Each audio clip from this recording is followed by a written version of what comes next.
Bwana Yesu asifiwe. Watumishi wa Mungu, Bwana Yesu asifiwe. Tunajifunza somo la utoaji wa matoleo. Moja ya masomo ya muhimu sana kwa watu wa Mungu ambao wameokoka. Utoaji wa matoleo. Na maandiko ambayo tumesoma yote yanazungumzia matoleo. Yako maandiko mengi sana kwenye Biblia yanayozungumza utoaji au matoleo. Haya nimechukua tu machache ili tuweze kuanzia hapo.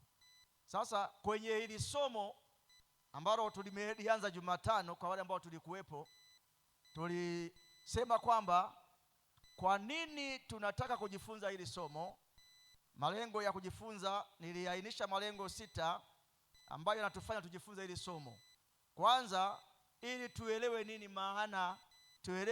nini maana ya matoleo. Ili tuweze kuelewa nini maana ya matoleo, lakini nikasema pia ili tuelewe mwanzo wa kutoa matoleo. Tuelewe mwanzo wa utoaji wa matoleo. Utoaji ulianzia wapi? Mwanzo wake ni nini? Lakini pia ili tuelewe aina mbalimbali za matoleo, na ili tuelewe kwa nini tunatakiwa kutoa matoleo, na vile vile tuelewe tafsiri sahihi ya matoleo tunayoyatoa. Tafsiri sahihi ya matoleo tunayoyatoa mbele za Mungu, na ili tuweze kuanza sasa kumtolea Mungu kwa usahihi. Tukishaelewa yote hayo, tuanze kumtolea Mungu kwa usahihi. Sasa tuliangalia maana ya matoleo. Napita tu hapa ili twende tulipofikia.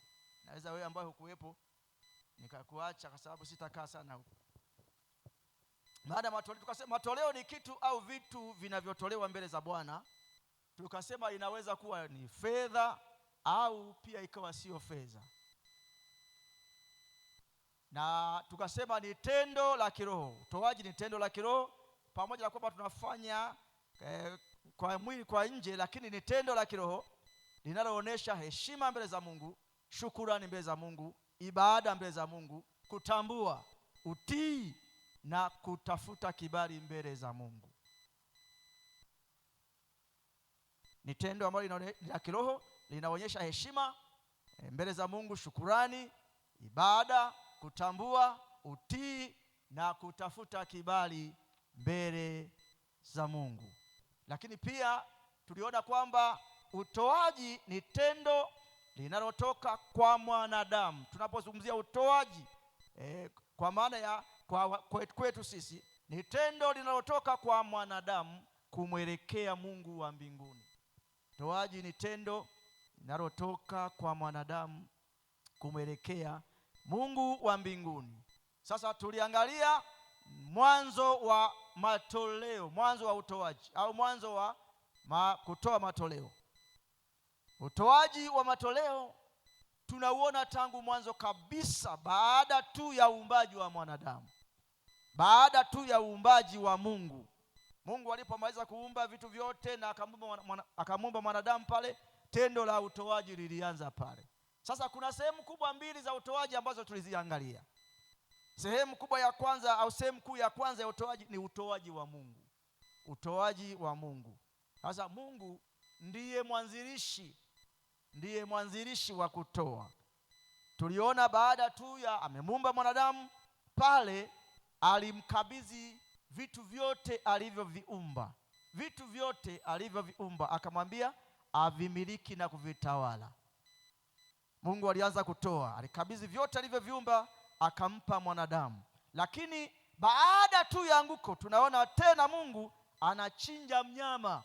Anachinja mnyama, na ile ngozi ya yule mnyama anatengeneza mavazi kwa huyu mwanadamu ambaye alikuwa ameanguka, na sasa anajiona yuko uchi mbele za Bwana, amevaa majani. Mungu anatoa sadaka, anamtolea sadaka huyu mwanadamu. Kwa nini? Kwa sababu mwanadamu hakuwa na jua la kufanya. Mungu anaamua kumsaidia, anamtolea sadaka na mavazi. Ile ngozi ikafanyika kwa mavazi ya huyu mwanadamu. Huo ni utoaji wa Mungu, tunauona katika kitabu cha Mwanzo. Ukiangalia Biblia hata utaona Mungu hakuishia pale. Mungu anamtoa sasa mwana wake wa pekee Yesu. Anamtoa mwana wake wa pekee Yesu, na hii ndio sadaka kubwa kupita sadaka zote ambazo ziliwahi kutolewa na ambazo zitaendelea kutolewa. Hakuna sadaka kubwa kama hii ambayo inaweza kupatikana. Kwa hiyo Mungu alimtoa mwanaye wa pekee Yesu Kristo kwa ajili ya ukombozi wa mwanadamu. Na ukirudi nyuma huko mwanzo, kuna eneo lingine ambalo tuliangalia, Mungu alimpa mwanadamu bustani ya Eden. Bado ilikuwa ni utoaji wa Mungu. Anamwambia ale matunda, ale miti yote, ale mboga za majani. Ulikuwa ni utoaji wa Mungu. Tunamwona Yesu mwenyewe anajitoa pale msalabani, anatoa uhai wake, anakufa pale msalabani. Bado hiyo iko kwenye utoaji wa Mungu. Kwa hiyo utoaji tunaanza kujifunza kutoka kwa Mungu mwenyewe. Mungu anatoa, Mungu anatoa, na Mungu anafundisha kwa vitendo. Anatoa. Lakini baada ya kuangalia utoaji wa Mungu, tukaja sasa tukaanza kuangalia utoaji wa mwanadamu. Kwa hiyo Mungu baada ya kutoa na kuwafundisha wanadamu namna ya kutoa kwa vitendo, mwanadamu alianza kutoa. Na kwenye utoaji wa mwanadamu hapa, yani mwanadamu kumwelekea Mungu, baada ya utoaji wa Mungu tunaona mwendelezo wa matoleo kutoka kwa wanadamu kumwelekea Mungu. Utoaji wa mwanadamu wa matoleo unaonekana katika kipindi chote cha Biblia, kuanzia kitabu cha Mwanzo na kuendelea.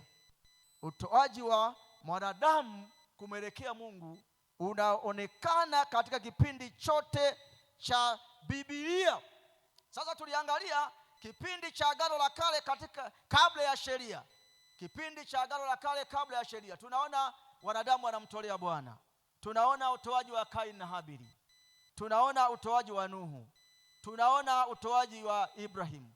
Tunaona utoaji wa Ayubu. Tunaona utoaji wa Yakobo, na watumishi wengine wa Mungu waliendelea kumtolea Mungu. Katika kipindi chote cha Agano la Kale utaona wanatoa matoleo. Na wakati wa Agano la Kale, kipindi cha sheria, pia tunaona pale utoaji wa Mungu unaendelea. Katika kipindi cha sheria, utoaji wa matoleo uliwekewa mkazo zaidi. Kipindi cha sheria, utoaji wa matoleo uliwekewa mkazo zaidi. Tuliangalia hapo Jumatano aina za matoleo. Kipindi hicho cha sheria kulikuwa na sadaka za kuteketezwa, kulikuwa na sadaka za unga, kulikuwa na sadaka za kuinuliwa, kulikuwa na sadaka za upatanishi au upatanisho, kulikuwa na sadaka za amani, kulikuwa na zaka ambayo ilitakiwa iwe kamili, kulikuwa na dhabihu, kulikuwa na marimbuko, kulikuwa na ahadi na nadhiri, kulikuwa na sadaka za hiari au sadaka za upendo kwenye kipindi hicho cha sheria. Na tukaja tukaangalia pia kipindi cha mpishano wa Agano la Kale na Agano Jipya.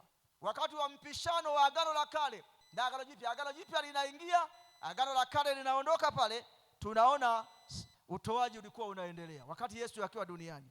Ukisoma kwenye Marko 12 mstari wa 41 pale hadi wa 42, 44. 12 mstari wa 41 hadi 44. Watu walikuwa wanamtolea Bwana. Yesu alikaa kwenye sanduku la hazina, anaangalia namna utoaji unavyofanyika. Watu wanatoa pale sadaka zao, wanatoa matajiri, wanatoa watu mbalimbali, na mwanamke mmoja mjane anatoa senti 2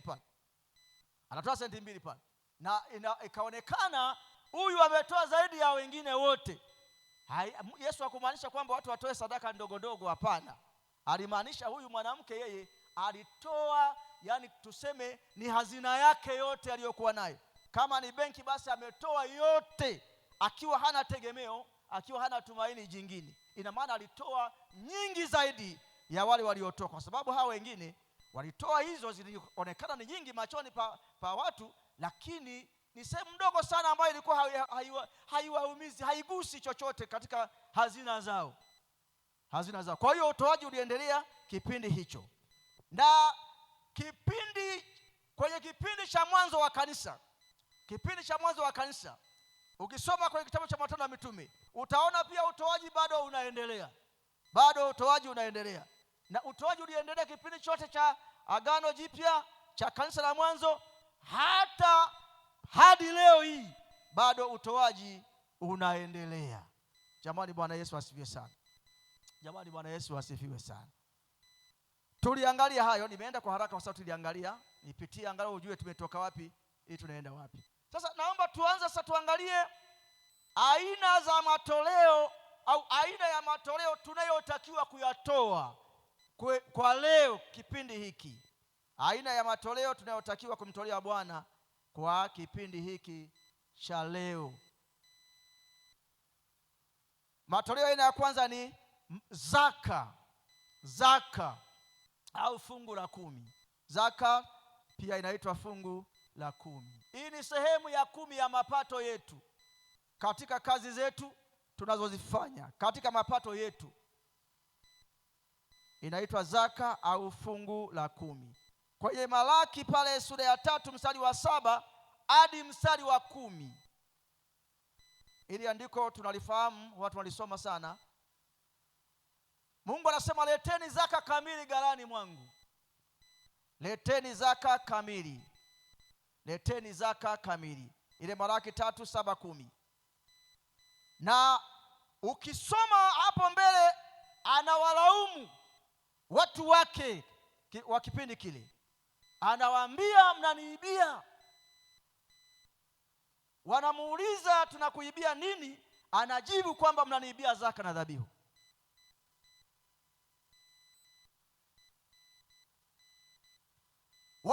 Wana swali jingine, wanasema tunaibaje? Maana walionekana hawa watu ni waaminifu. Walionekana hawa watu wanapeleka, wanatoa, lakini bado Mungu anawaambia bado wanaiba. Sasa wanashangaa, tunaibaje?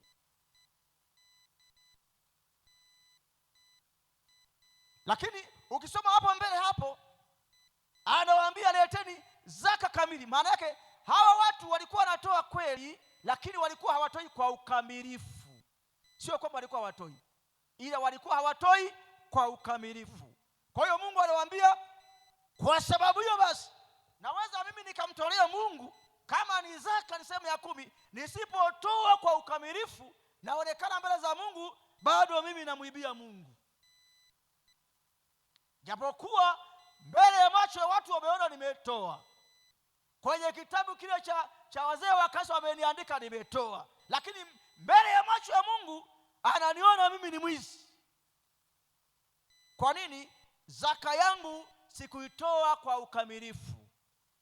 Kama nilipata shilingi 10,000, nilitakiwa nitoe shilingi ngapi pale? 1,000. Mimi nimetoa shilingi 500.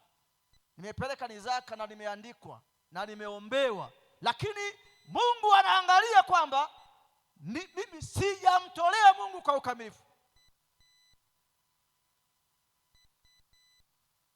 Sasa nilisema tukija hapa nitazungumza kidogo kwa habari ya sadaka. Maana Mungu hapa anawaambia mnaniibia zaka na nini? Dhabihu. Dhabihu kwa leo nilisema ndio sadaka tunayotoa. Kwa hiyo maana anawaambia mnaniibia nini? Zaka, lakini pia mnaniibia na sadaka.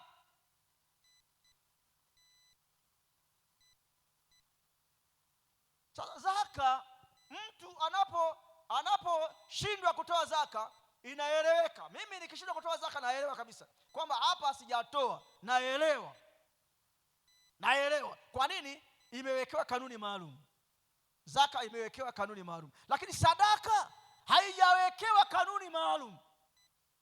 Sasa kwa sababu hiyo basi, wizi mkubwa zaidi ambao kwa leo ambao Mungu akiangalia anaona tunaiba ni kwenye sadaka. Kwa nini? Kwenye zaka tunaelewa kwamba 10% ya kipato nilichopata ya hela hii ni shilingi kadhaa. Najua nikiiba nafanya kusudi tu, ila sio sijui. Lakini sadaka sijawekewa kanuni na Mungu nitoe shilingi ngapi. Kwa hiyo hii ni rahisi sana kuiba, rahisi sana kutokufanya vizuri. Na hapa ndipo imekuwa ni shida sana kwa sisi tulio wengi. Na hapa kama ni kuhitaji neema ya Mungu, tunahitaji neema ya Mungu kwenye utoaji wa sadaka.